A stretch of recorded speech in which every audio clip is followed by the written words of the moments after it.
आरुषि तलवार murder case, double murder case था वो, उसमें अभी तक बोलते हैं कि सर्कमस्टेंशियल एविडेंसेस के बेसिस पर उनके पेरेंट्स को एक्यूज किया गया। मतलब अभी तक कोई फाइनल वर्डिक्ट पास नहीं हुआ है कि भाई इसने ही किल किया था, ये किलर था करके। तो वो टाइम पे एविडेंसेस भी काफी डिस्ट्रॉय हुए और केस थोड़ा सा घिचमिच हो गया।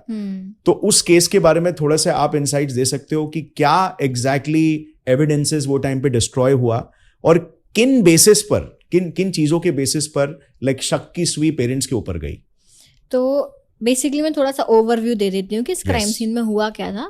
आरुषि तलवार केस में ये हुआ था कि एक बच्ची थी, approx I think 14 to 16 year की कुछ एज थी इसकी, एग्जैक्ट मुझे याद नहीं है। तो उसका मर्डर हुआ, अपने रूम में थी वो और उसके पेरेंट्स अलग रूम में रहते थे।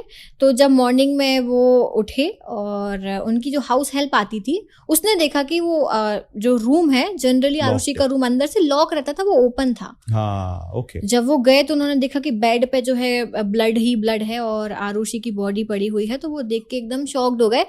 और जो रिएक्शन आया, फादर का रिएक्शन तो ठीक है, रिएक्शन था, ही वाज शॉक्ड और he was shouting and all, लेकिन मदर जो थी वो शॉक में थी। तो शी डिडंट रिएक्ट। तो फिर पुलिस आई। अब मदर्स जनरली क्या रोएंगी और एकदम हो जाएंगी, लेकिन वो शॉक में थी तो she was reacting very normal कि ये क्या, ठीक है कुछ हो गया है, वो हो गया, मर्डर हो गया। मतलब फिर पुलिस, एक टाइप का शॉक ऐसा भी होता है कि आप एकदम कुछ रिएक्ट ही नहीं, डिलीरियम में चले जाते हो। आपको कोई रिएक्शन ही नहीं, आप अलग ही दुनिया में चले गए। हाँ, तो वो ऐसा ही हुआ। फिर पुलिस आई और इन्वेस्टिगेशन हुआ, देखा गया। तो जनरली पुलिस ने अपने हिसाब से एक कहानी बना दी कि आपके रूम के इतने से दूर आपकी बेटी का रूम है, वहां मर्डर हो गया और आपको पता ही नहीं चला। How is that possible? तो उन्होंने बोला कि हमारा जो एसी है वो काफी आवाज करता है, जिसकी वजह से हमें दूसरे रूम की आवाज नहीं आती है। बट उन्होंने इस बात को निग्लेक्ट किया कि ऐसा हो ही नहीं सकता है। और ये बोला गया कि जो उसके फादर थे, ठीक है, उसके और उनका एक हाउस हेल्प था हेमराज, वो गायब था। बाकी सब थे, वो गायब था, तो उस पर शक गया। ठीक है, तो उन्हें लगा कि पहले तो कि हेमराज ने जो है मारा होगा, वो भी इन्वॉल्व था इनके साथ में। बट फिर बाद में, कुछ दिनों के बाद में, उसकी खुद की बॉडी जो है वो टेरेस पे मिली। ओके। तो फिर ये प्रेडिक्ट करने लगी पुलिस कि आरुषि को और हेमराज को कुछ ऑब्जेक्टेबल कंडीशन में उसके फादर ने उसको देखा, जिसको देख के वो काफी उनको गुस्सा आया और उस गुस्से में आके आरुषि को मार दिया और हेमराज को मार दिया और हेमराज की बॉडी जो है छत पे जाके छुपाने की कोशिश करी। ये भी एक थियरी बनी थी। ये थ्योरी निकल के आ गई। तो ये बोल दिया गया, क्योंकि क्या रीजन था, ये कहते थे कि जो उसके फादर हैं उनका भी कहीं अफेयर चल रहा है। राइट। और वो अफेयर के बारे में आरुषि को पता है and Arushi don't like that. तो इसलिए उसने अपनी बेटी को ही मार दिया। ओके, ऐसा बोला गया। और जब उसकी वाइफ को पता चला तो अपने हस्बैंड को बचाने के लिए वो भी इन्वॉल्व हो गई। यस, ऐसा ये उन्होंने केस को मोल्ड कर दिया। बट क्या सच है क्या नहीं है, मेजर गलती जो वहां पे हुई वो मैं बताती हूँ कि मेजर गलती सबसे पहले securing of the crime scene हुआ ही नहीं। मीडिया चला गया, जनरल पब्लिक जा रही है, हर पुलिस ऑफिसर जाके टाइम पास कर रहा है वहां पे। हर कोई अपने हिसाब से कुछ भी काम कर रहा है। तो securing of the crime scene नहीं हुई। कंटैमिनेशन, इतना कंटैमिनेशन कर दिया। एविडेंस कलेक्शन प्रिजर्वेशन डिले हुआ, डिले के साथ साथ में वही जो है आपका कंटैमिनेट हुआ। तो प्रॉपर कलेक्शन नहीं हुआ। अगर आप प्रॉपर एविडेंस नहीं भेजोगे तो रिपोर्ट कैसे आएगी? राइट। रिपोर्ट आ ही नहीं सकती। तो रिपोर्ट्स भी जो आई वो काफी ज्यादा कॉन्ट्राडिक्टिंग थी। फिर जो टेस्टिमनी हुई कोर्ट में, डिफरेंट एक्सपर्ट्स आके जो टेस्टिमनी दे रहे थे वो भी काफी कॉन्ट्राडिक्टिंग थी। तो एक प्रॉपर कंक्लूजन निकल के नहीं आ पा रहा था। तो चलता रहा। फिर बीच में क्या हुआ कि ये केस सीबीआई को दे दिया गया था। तो जब सीबीआई को दे दिया गया केस तो नार्को एनालिसिस हुआ। नार्को एनालिसिस हेमराज नहीं, इनके जो पेरेंट्स थे उनका नहीं हुआ था।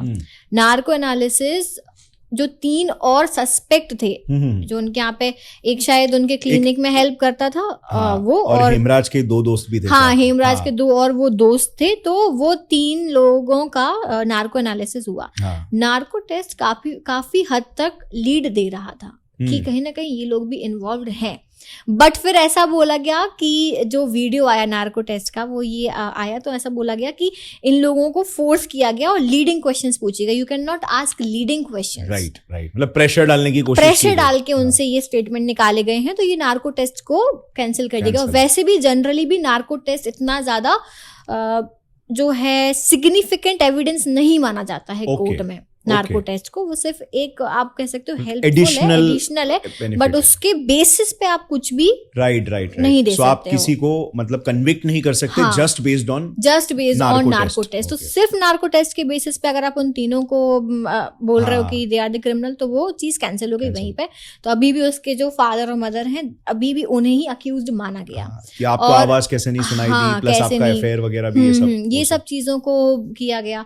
फिर इस टेस्ट के बाद में चीजें हो सकती थी, बट अगेन कुछ वही उनके इश्यूज हुए और सीबीआई टीम को चेंज कर दिया गया। सीबीआई की जो टीम बनी थी उस टीम को चेंज कर दिया गया। अब जब टीम चेंज हुई तो जो केस इस डायरेक्शन में जा रहा था वो वापस जो है टर्न होके वहीं आ गया कि इसके पेरेंट्स ने ही मारा है, वापस वहीं आ गया। और अभी भी वही है और उनके पेरेंट्स को जो है लाइफ इम्प्रिजनमेंट मिल चुका है और अभी भी केस चल रहा है। केस बीच बीच में खुलता है, बंद होता है, यू टर्न मारता है, कभी कुछ निकल के आता है, बाकी सॉल्व नहीं हो पा रहा है प्रॉपर। मतलब इससे बेसिकली यही पता चलता है कि अगर एविडेंस किसी भी तरीके से डिस्ट्रॉय हो गया या मैनिपुलेट किया गया या उसके साथ कहीं पे भी छेड़खानी हुई किसी भी तरीके की, तो पूरा का पूरा केस ही अनसॉल्वेबल बन जाता है। Exactly right. अभी यहाँ पे मतलब जितना मुझे याद है, मैंने पहले देखा था कि बारिश भी हो गई थी, जो तो बहुत सारे ब्लड सैंपल्स, ब्लड स्टेन्स मिल सकते थे कि जो हैंडल था छत का, दरवाजे पे हैंडल या वॉल थी वहां पे ब्लड स्पॉट्स मिलते। लेकिन क्या हुआ कि बारिश से पूरा बह गया, उन्होंने ध्यान से देखा नहीं। मतलब आप एक घर में एक क्राइम कमिट हुआ, आप उस घर की छत चेक नहीं कर रहे हो, how is that possible? Right. कैसा इन्वेस्टिगेशन चल रहा है? एग्जैक्टली यही चीज ना हो, इसीलिए आई थिंक कि पुलिस को शायद ये करने नहीं देना चाहिए। पुलिस कई बार सोचती है अरे ठीक है कलेक्ट करो, भेज दो यार, क्या ही और कौन पुलिस ज्यादा पे मेहनत करे। मतलब पुलिस पे काफी लोकल लेवल पर प्रेशर वगैरह ये सब भी थोड़ा होता है।